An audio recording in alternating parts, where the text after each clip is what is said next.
All right, part two. Same topic. Global Trends 2040. Many dictators, small dictators, okay? Like what we seen with Justin Trudeau. That was a prime example of what is being talked about in these global trends.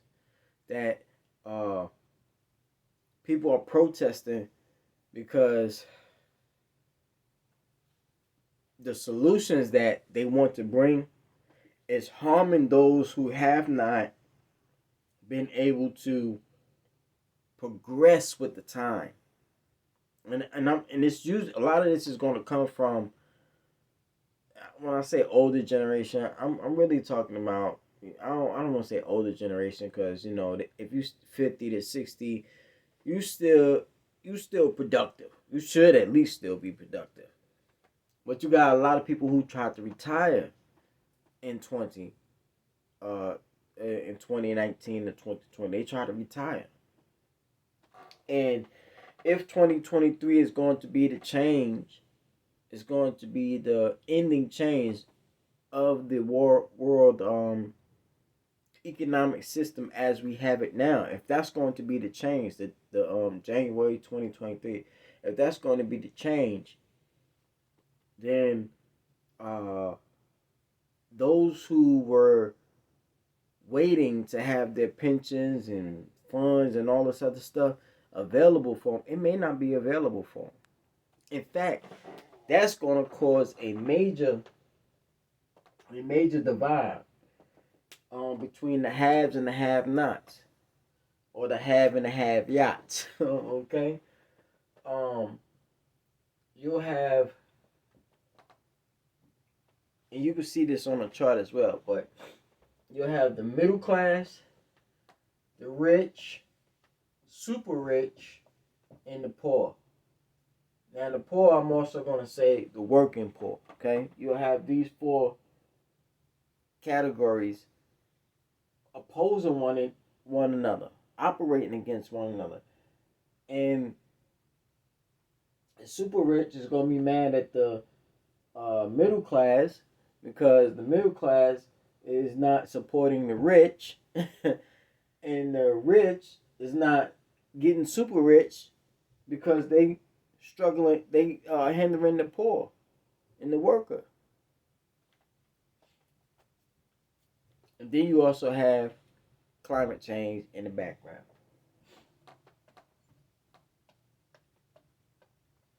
And this is why when this peace deal is done, especially when they have the Palestinian conflict finished, meaning Damascus shall be a ruinous heap, okay?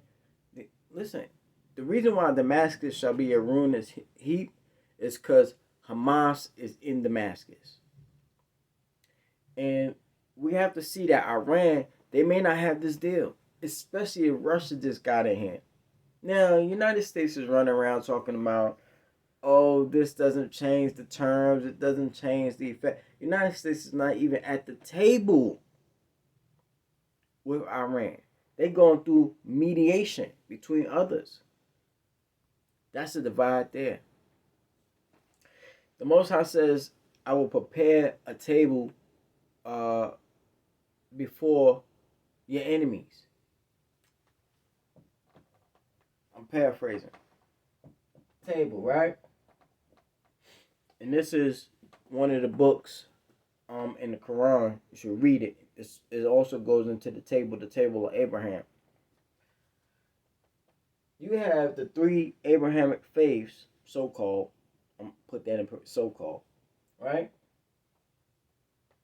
Islam, Christianity, so-called Judaism, right? All of them want to sit at the table. But the problem is, two of these can't sit at the table. Okay? In fact,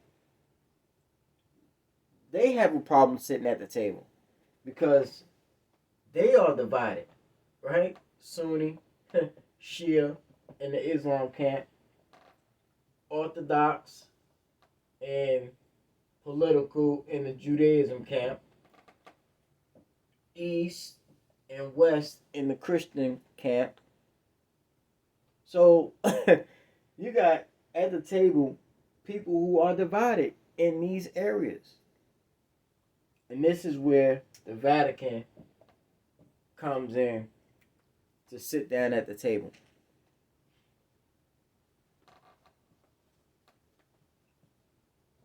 With the peace deal. Okay? Once they already gave over their power unto the beast. Okay? What power?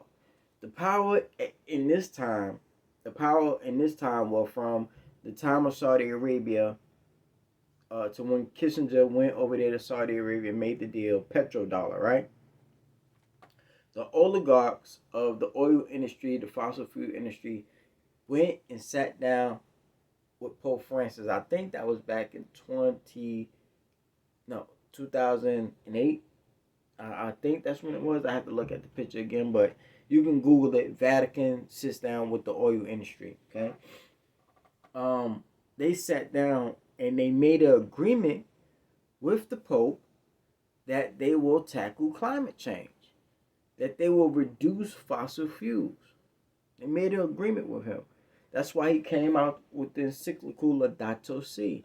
That's why you hear Joe Biden and Nancy and all these different types of politicians keep going about climate change, about changing the climate, about going off of fossil fuels and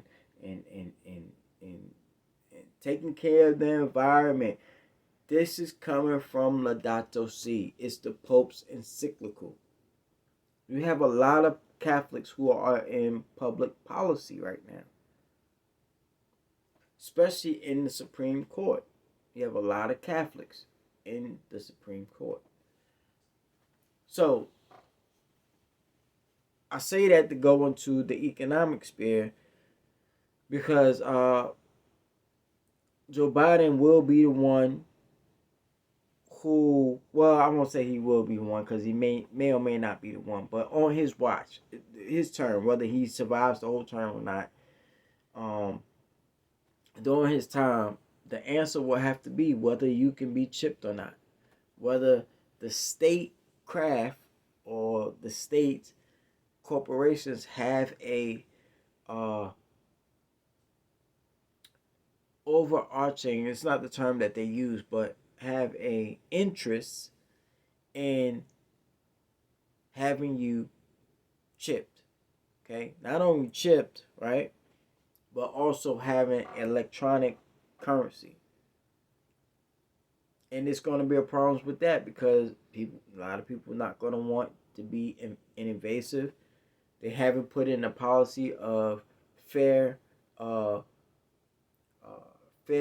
policy of protection. Okay, just look at what happened with the oligarchs. You know what I mean? You just start seizing people boats or some forfeiture because you from Russia. Is this how we operating? You just start shutting down people's accounts because they want to assemble, and yet the way to assemble is economically. You just start shutting down their accounts. These are the things that the dictators want to have in power. So we have to look at that. I wanted to go over something else about what was happening in the world, but we'll stick with the global trends on economic power, the economic dictatorship, technocracy that is being implemented. Now, if you don't know what the global conference of global security mobile conference, I think that's what it's called, GSMC, is basically all the electronic companies getting together, 800 of them, to see how they can get 800, or to see how they can get 8 billion connected. That's a gap too, and that's going to be an area of problems as well. All right, so I'm just giving you the things and thoughts to see, so you can see what is going on in the world. Why is the world shaking? Why is everybody upset? These are the reasons, and it also goes deeper than that. Shalom. I hope to see you in the next video. I hope that you're thinking about these things. But like I said, that should not shake your faith. You should still be working, and you should still be doing something to lay a foundation, lay a treasure in heaven, so that you'll have something when His Majesty comes back. Okay? Or when His Majesty is revealed to the world and He sits down on a throne judging your works, whether they good or whether they bad. Shalom.